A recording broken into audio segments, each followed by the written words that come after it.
Suspect is continuing.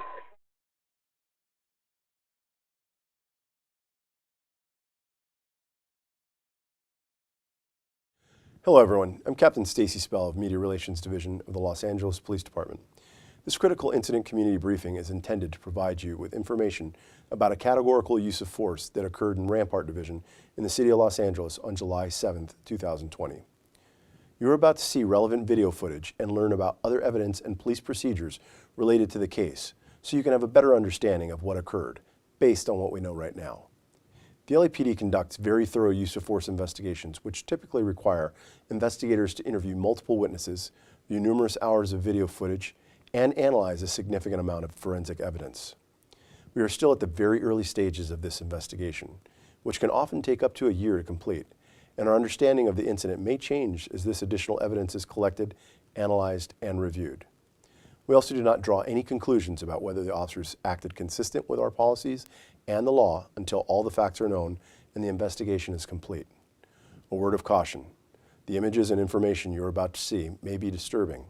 When a police officer uses force to arrest a suspect or defend against an attack, it can be graphic and difficult to watch. In addition, there may be strong language used by those shown in the video. Viewer discretion is advised, especially for young children and sensitive viewers. I'm going to give you a brief overview of an incident that occurred on July 7, 2020, around 1:20 a.m. Rampart Division patrol officers responded to a radio call of a man with a gun in the area of Clinton Street and Virgil Avenue. The comments of the call indicated that the suspect was on a bicycle and brandished a gun at passerbys. Here's the 911 call from this incident. Department de Policía, Los Ángeles, an emergency. Yes, somebody speak Spanish, please. Sí, señor, ¿cómo le puedo ayudar? Vamos, tengo un reporte de que acá en la Clinton y la Virgin estaba yo sacando agua y un pandillero sacó una 9 milímetros en una bicicleta de niña, un carro que se partió ahí con una muchacha y 3 personas más, jóvenes, y les digo que qué barrios son. Y ellos les dicen, nosotros no somos nada, pero ¿qué hacen aquí arriba la mirada, loco? Y yo vine, estaba queriendo salir del carro y me dijo, y tú vete de acá, me dijo, vete de acá que ya te conozco. Y es mentira, no me conoce de pandillero, no soy pandillero. Y me dijo que me fuera, que si no me podía matar. Y yo ¿qué puedo hacer más que llamarlos a ustedes? Soy civil yo, no soy pandillero. Ok, y me dijo la Oakwood y la Virgil. No, Clinton. La Clinton y la Virgil. La Virgin, ya, aquí en la Market. Pero yo me vine para el departamento de bomberos acá para la Virgin y la. Ok, so ya no ve el hombre. Ya no veo el hombre, yo me vine ando carro, me vengo temblando y con miedo porque yo no tengo arma y no soy malo. Soy gente de trabajo. ¿Y el hombre es americano, latino, chino, negro? Hispano. ¿Como cuántos años piensa que tiene el hombre? Con unos 22, 23.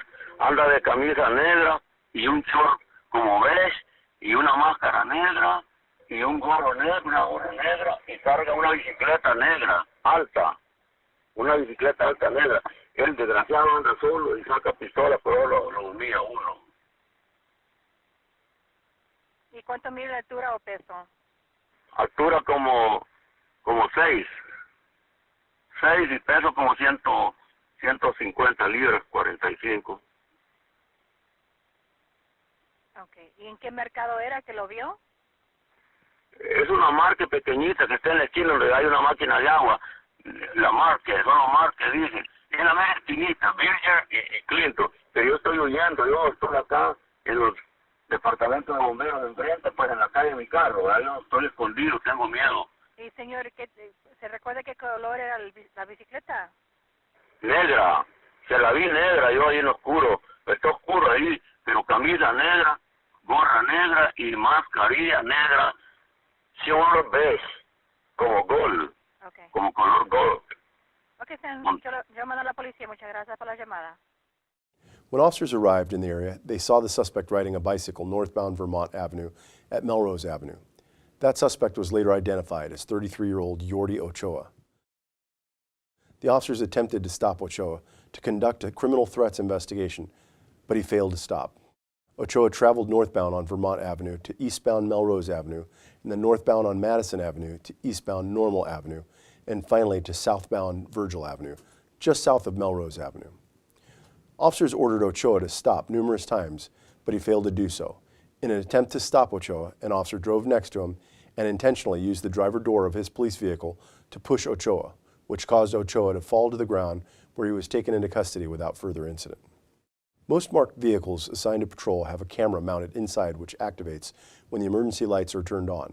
They can also be manually activated. Digital in-car video cameras have a 1-minute buffer of video without audio. Upon activation, the camera goes back 1 minute and starts recording. Here are the digital in-car videos from this incident.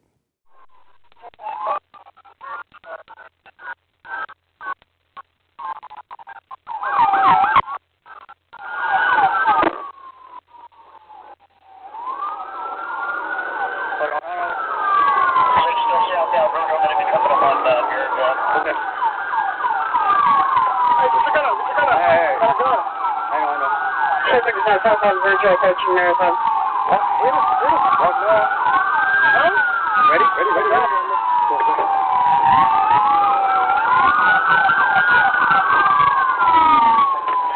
like southbound. Traffic is continuing southbound Virgil from Melrose.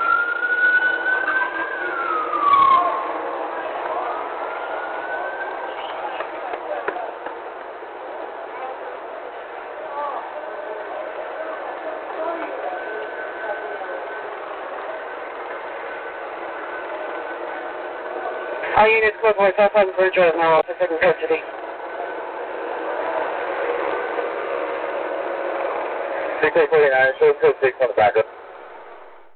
Body-worn video cameras are used by most officers assigned to field duties.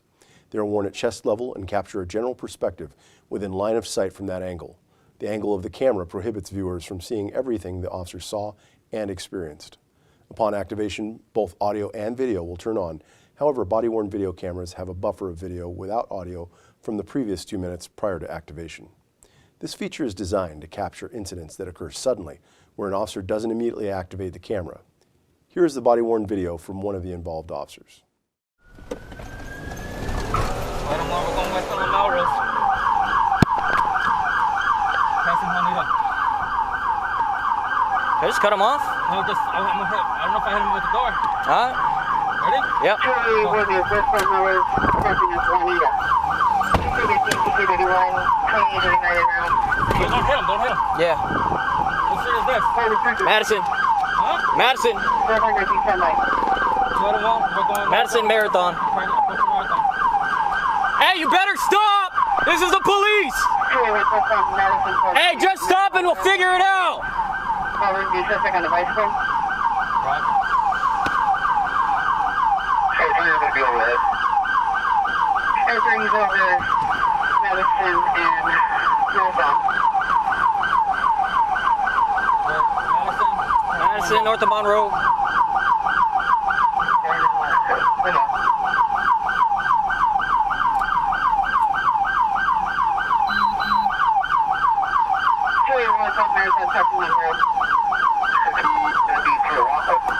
Normal. Normal. It's normal. We're going west on normal. From Madison. Hey, so we have a possibly armed suspect failing to comply. You want to get this beanbag ready, bro? Yeah.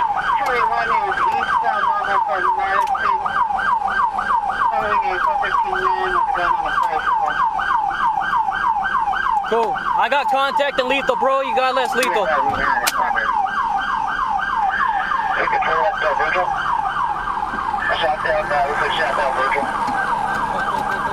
You gonna beanbag him? Yeah. No, I'm gonna. Virgil from Madison. Searching for normal.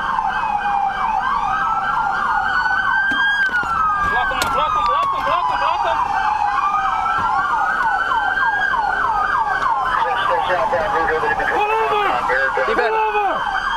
Get him.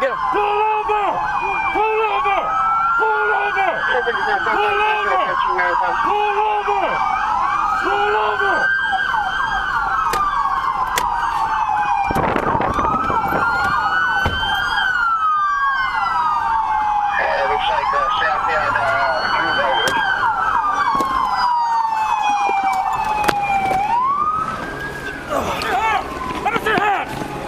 the fuck did I do? Hey, what do you think you fucking did, homie? Easy. We got it.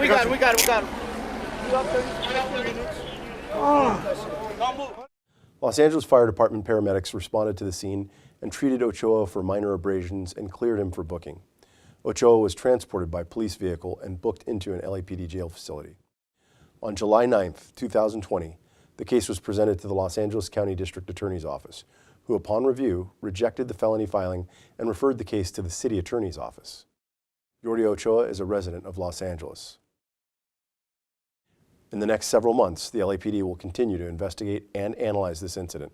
They will continue interviewing any new witnesses that may come forward and complete any forensic tests.